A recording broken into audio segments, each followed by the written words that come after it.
Hi hello ಸ್ನೇಹಿತರೆ, welcome back to ನಿತ್ಯ ಲೋಕ ಚಾನಲ್. ಇವತ್ತು ನವರಾತ್ರಿ ಶುಕ್ರವಾರ ಆಗಿದ್ದರಿಂದ ನಾನು ಅಮ್ಮನವ್ರ ದೇವಸ್ಥಾನಗಳಿಗೆ ಹೋಗಿ ಬರೋಣ ಅಂತ ಹೊರಟಿದ್ದೆ. ನಾನು ಮೊದಲನೇದಾಗಿ ಹೋಗಿದ್ದು ರಾಜರಾಜೇಶ್ವರಿ ನಗರ ದೇವಸ್ಥಾನದಲ್ಲಿ. ನಾನು ಚಿಕ್ಕ ವಯಸ್ಸಲ್ಲಿ ನೋಡಿದ್ದಕ್ಕೂ ಈಗಲೂ ತುಂಬಾ ಡಿಫ್ರೆನ್ಸ್ ಇದೆ, ತುಂಬ ಚೆನ್ನಾಗಿ ಡೆವಲಪ್ ಮಾಡ್ತಿದ್ದಾರೆ. ಬಟ್ ನಾನು ಹೋಗಿದ್ದ ಟೈಮಲ್ಲಿ ತುಂಬಾ ರಶ್ ಇತ್ತು. ಅಲಂಕಾರ ಮಾಡ್ತಾಯಿದ್ರು, ಸ್ಟಾಪ್ ಮಾಡಿದ್ರು ದರ್ಶನನ. ಅಲ್ಲೇ ಪ್ರಸಾದ ಕೊಟ್ಟರು, ಪ್ರಸಾದ ತಿಂದ್ಬಿಟ್ಟು ಮತ್ತೆ ನಾವು ದರ್ಶನಕ್ಕೆ ನಿಂತ್ಕೊಂಡ್ವಿ. ದರ್ಶನ ಮಾತ್ರ ತುಂಬ ಚೆನ್ನಾಗಿ ಆಯಿತು. ಇದು ಮೂರ್ತಿ ಅಲಂಕಾರ ಇವಾಗ ನೋಡ್ತಾ ಇರೋದು ವಿಡಿಯೋದಲ್ಲಿ. ಆ್ಯಕ್ಚುಲ್ ದೇವ್ರದ್ದು ನಾನು ವಿಡಿಯೋ ತೊಗೊಳಕ್ಕಾಗಲಿಲ್ಲ, ತುಂಬಾ ರಶ್ ಇತ್ತು. ನಾನು ಬ್ಯಾಕ್ ಸೈಡ್ಗೆ ಹೋಗಿ ತೊಗೊಂಡಿದ್ದಾಯಿತು. ಅಲಂಕಾರ ಮಾತ್ರ ತುಂಬಾ ಚೆನ್ನಾಗಿ ಮಾಡಿದರು. ದೇವ್ರನ್ನ ನೋಡ್ತಾ ಇದ್ದರೆ ಹೇಳ್ತಾರಲ್ಲ, ಎರಡು ಕಣ್ಣು ತುಂಬ್ದಂಗೆ ಅಂತ. ಆ ರೀತಿ ಅಲಂಕಾರ ಮಾಡಿದರು. ತುಂಬಾ ಚೆನ್ನಾಗಾಯಿತು. ಅಲ್ಲಿಂದ ನಾನು ಡೈರೆಕ್ಟಾಗಿ ಹೋಗಿದ್ದು ನಿಮಿಷಾಂಬ ದೇವಸ್ಥಾನ. ನಿಮಿಷಾಂಬ ದೇವಸ್ಥಾನನೂ ಆರ್ ಆರ್ ನಗರಲ್ಲೇ ಇದೆ.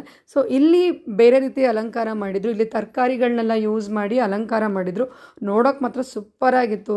ತರಕಾರಿ, ಬಳೆಗಳು, ರುದ್ರಾಕ್ಷಿ ಮಾಲೆ, ಬಿಲ್ಪತ್ರೆ, ಅದೇ ರೀತಿ ಆಂಜನೇಯ ಸ್ವಾಮಿ ದೇವಸ್ಥಾನ ಇತ್ತು. ಅದರೊಳಗಡೆ ಪುಟ್ಟದಾಗಿ ಗುಡಿ ಮಾಡಿದರು. ಅದೇ ರೀತಿ ಇಲ್ಲೊಂದು ಹೆಣ್ದೇವ್ರ ದೇವಸ್ಥಾನ ಇತ್ತು.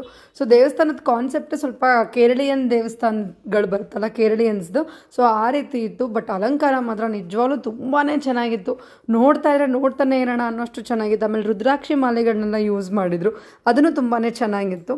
ಇದರಿಂದ ಮುಗಿಸ್ಕೊಂಡ್ಬಿಟ್ಟು ನಾನು ಹೋಗಿದ್ದೆ ಡೈರೆಕ್ಟಾಗಿ ಚಾಮುಂಡೇಶ್ವರಿ ದೇವಸ್ಥಾನ. ಇದೊಂದು ಪುಟ್ಟ ದೇವಸ್ಥಾನ ಕತ್ರಗುಪ್ಪೆಯಲ್ಲಿದೆ. ನಾನು ಇದೊಂದು ಚಿಕ್ಕ ವಯಸ್ಸಿಂದ ತುಂಬ ನಂಬ್ಕೊಂಡು ಬಂದಿದ್ದೀನಿ.